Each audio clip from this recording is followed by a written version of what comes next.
Live from our 7 Tasmania studios, your nightly news with Kim Miller begins now. The Ashley Youth Detention Centre worker who had the outcome of her sexual harassment allegation revealed in Parliament says she will be making a formal complaint. The woman, identified as Alicia, says she's been left feeling disappointed and hopeless. It's been a long 2 years for Alicia, but on Monday she found out the outcome of a sexual harassment allegation she made against a senior colleague at Ashley Youth Detention Centre publicly. I've been advised that no breach was found in relation to that investigation. A 2.5-hour meeting with the Premier not providing any relief. Every aspect of my life and my family's life has been so heavily impacted by this for 2 years, and I didn't find his response to that satisfactory. She also met with the department secretary responsible for airing the outcome. I appreciated the apology. I don't accept the apology. I don't believe that behaviour such as that is acceptable. She will now formalise a complaint about the conduct. The Premier says a review process will be undertaken. Had I not gone into Parliament yesterday and had he not been confronted with me, that wouldn't have happened. And he didn't disagree with that today. Taking a toll on her mentally and physically. I cannot begin to explain the impact that it's had on myself and my family, and it just isn't fair. She says the only positive to come out of the meeting was that he appeared receptive to her feedback about the treatment of children at Ashley Youth Detention Centre. The Children's Minister facing questions yesterday. Individuals named in the 2014 Royal Commission still work at Ashley, and can you also give a guarantee that the children in Ashley right now are not at risk of abuse? The question referred on. Regards to the redress scheme, these answers are probably better directed to the attorney, who faced a Budget Estimates Committee this morning. Look, and I'm not trying to obviously be difficult. I honestly don't know the answer to that question because it isn't my area. The department finally confirming there are currently no staff working at the centre that have been identified as alleged perpetrators of sexual abuse through the National Redress Scheme. Look, it's the same over many generations of clients. It's a brutal place where children are, punitively punished for things that they should be getting care for. Next side, 7 Tasmania News. A Longford woman who bashed her 70-year-old neighbour before stealing money from his bank account has been jailed for 4 years.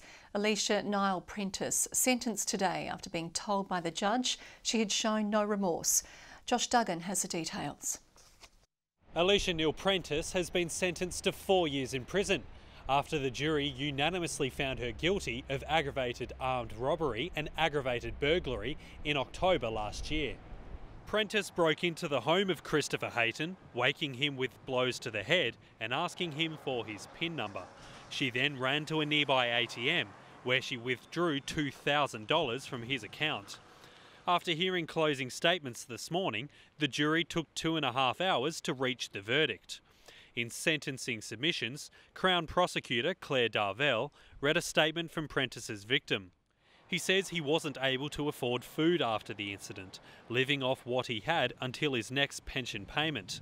The 70-year-old said, "I didn't feel safe in my own home, and this embarrassed me."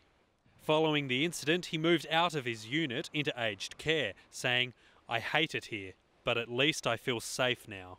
In handing down the hefty sentence, Justice Escourt said, "There are no mitigating circumstances. There is no real acceptance of remorse." Prentice will be available for parole in November 2022. More Tasmanian women are experiencing disadvantage as a result of the pandemic, according to health experts. But one family clinic is encouraging women to seek support, making appointments easily accessible.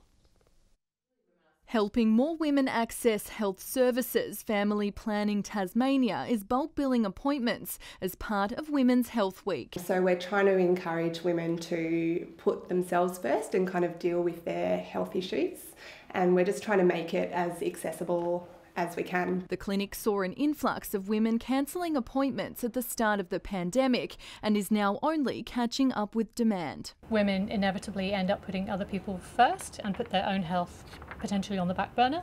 So I think we have seen a lot of those routine screening type services, a bit of a backlog. Health experts say the impacts of COVID-19 have been long-lasting in Tasmania, putting women at a disadvantage. And particularly in Tasmania with tourism, hospitality, restaurants have been either closed or restricted, and it's often those casualised female workers who lose their jobs. The latest Tasmanian crime statistics released this week shows the number of sexual assaults reported to police has doubled in the past year, with just under 70% of those occurring in the home. I've certainly seen an increase in women seeking, say, termination of pregnancy, so for unplanned pregnancy, and domestic kind of violence issues. For more information about Women's Health Week, visit their website. Ainsley Kosh, 7 Tasmania News. And if this story has caused distress, you can contact 1800-RESPECT also. The Bureau of Meteorology has issued another warning for severe weather, less than a day after wild winds lashed parts of the state. A cold front is expected to cross Tasmania later tonight, bringing gusts of more than 100 kilometres an hour to the south.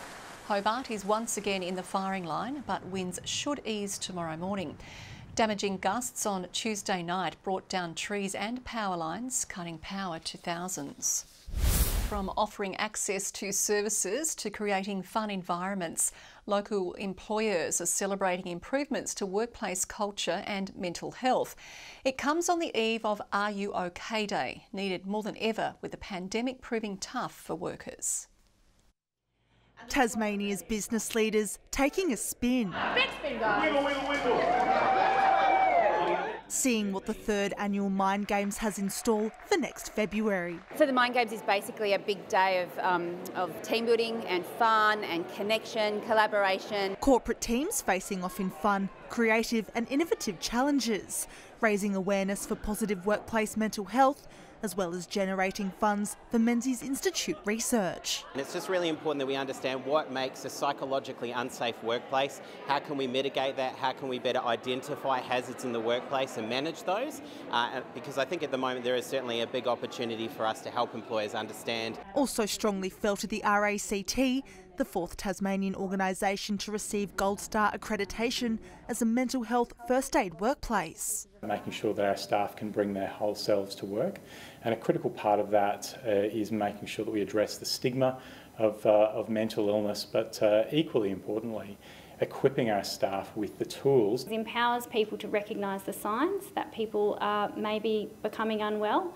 how to raise that concern, how to have a safe and effective conversation. The focus for tomorrow's National Are You OK Day, with mental health groups urging workers to check in with their colleagues and staff, especially in this new and often difficult COVID-19 environment. People's capacities are different as well, and of course structures have changed in workplaces since the COVID-19 circumstances arose. But it's an opportunity to think, how can we actually do things more proactively in our workplace so this carries on 365 days of the year. Ruby Kemain, 7 Tasmania News. 7 Tasmanians have drowned in the past year, with the latest statistics released by Australia's peak water safety agencies. Experts say awareness of water safety has declined during the pandemic. People trying to keep COVID safe and isolating, so they're going to isolated beaches and isolated areas to do their swimming and their recreating, where there's non-patrolled beaches and those sorts of things. The figures also show middle-aged men are more at risk of drowning. Men who are going out fly fishing, taking a boat out, and unfortunately having an accident, might be falling in the water, and then they don't have the strength or the skills to save themselves. Nationally, there has been a 20% increase in drowning. Local matches were played in front of huge AFL crowds under an ambitious vision between the NTFA and Hawthorn. League bosses say the plan is a real possibility, but one lingering stumbling block remains.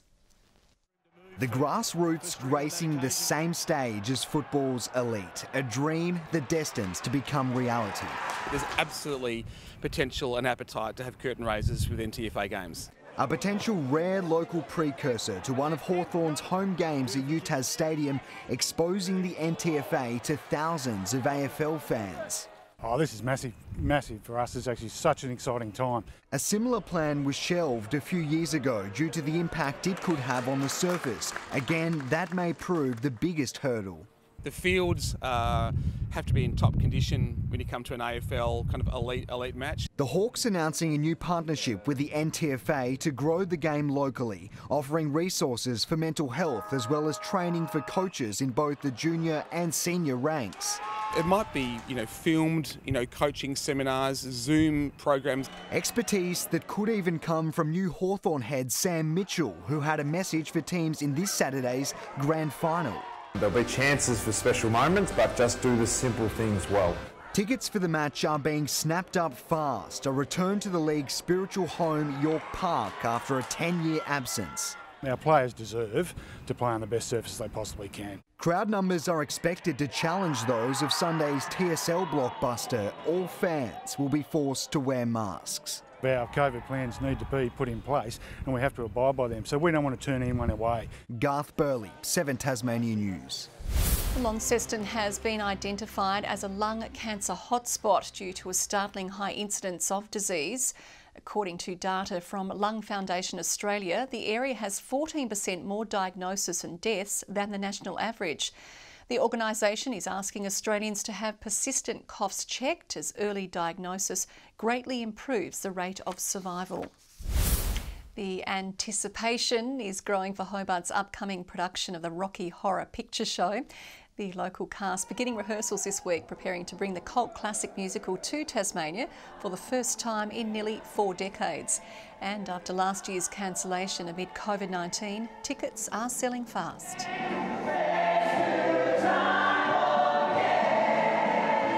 A lot of the cast were cast in February of last year because of COVID, and we had to postpone. We now have to, we had to wait even longer. So just to be in the same room and together is just phenomenal. The show premieres at the Theatre Royal on October 6. An Ulverston mother has had a school run she'll never forget, discovering she's $10,000 richer. She'd purchased an instant scratch it from the East Devonport news agency after dropping her kids off in the morning. The mum will be spending the win on home upgrades, plus a little treat for her children.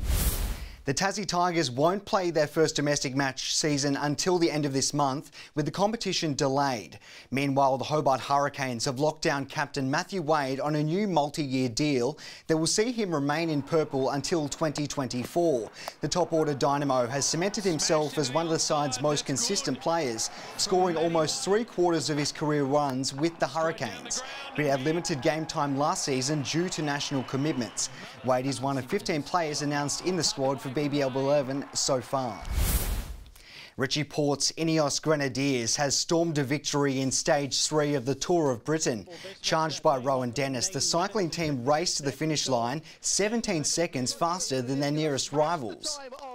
He really got us across the line. He's incredibly strong, but we're motivated, home race, and it's a great result. 5 stages remain in the Tour.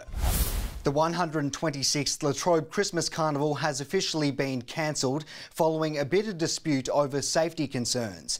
The Bicycle Race Club refused requests from Oz Cycling to build a wall around the perimeter of the track, believing the move would have posed a greater danger to riders. The event usually welcomes athletes from across the nation. Good evening. 19 was the top temperature in the state today at Hobart, 17 for Launceston, Devonport reaching 16 degrees and 15 in Burnie. Friendly Beaches, Grove and Bushy Park all had a high of 18, 17 for St Helens, a top of 15 for King Island, Wynyard and Strawn, 14 in Flinders Island and a bit warmer today in Lyweenie, reaching 11 degrees. Low cloud persists into the west and over the Bass Strait, with mostly fine conditions elsewhere. And Australia-wide, a remarkably clear mainland, with a frontal cloud band approaching the south of Western Australia. Tomorrow shows a cold front crossing Tasmania and troughs sliding over southern WA, and a large high remains dominant over most of the mainland. The persistent winds continue, reaching up to 40 knots in the west, far south and northeast, and a large swell for the west and south, building up to 7 metres later in the day. A severe weather warning for damaging winds is current for the Upper Derwent Valley and southeast districts, a gale warning for all coastal waters, the southwest lakes and southeast inshore waters for northwest to westerly winds, and a strong wind warning for the central plateau lakes. Warning also to sheep graziers for the Upper Derwent Valley and southeast districts, and a flood watch is current for the Huon and Derwent catchments. To tomorrow's weather, a 95% chance of rain in Hobart and a top of 18, and heavy falls on the way for New Norfolk. Showers and windy for Launceston and Devonport, reaching 18 and 17 degrees, a high of 17 for Campbelltown. 16 in showers for Burnie and Strawn, wind easing in Smithton, and more showers for St Helens, Swansea and Fingal, with temperatures in the high teens. Looking now to the 3-day forecast. Friday, partly cloudy for most of the state, with light showers about the west and far south. The weekend will start with showers statewide, and the wet weather continues on Sunday, clearing for the north coast in the evening. For the rest of Australia, 24 and mostly sunny in Melbourne tomorrow, and similar conditions for Sydney and Brisbane at 27 and 25 degrees. And it's currently 13 and cloudy in Hobart, 12 and partly cloudy in Launceston and Devonport. That's all for now. Back to you, Kim. Thank you very much, Tiani, and that is your news for now. Take care in those winds, won't you? Thanks for joining us tonight. Good night.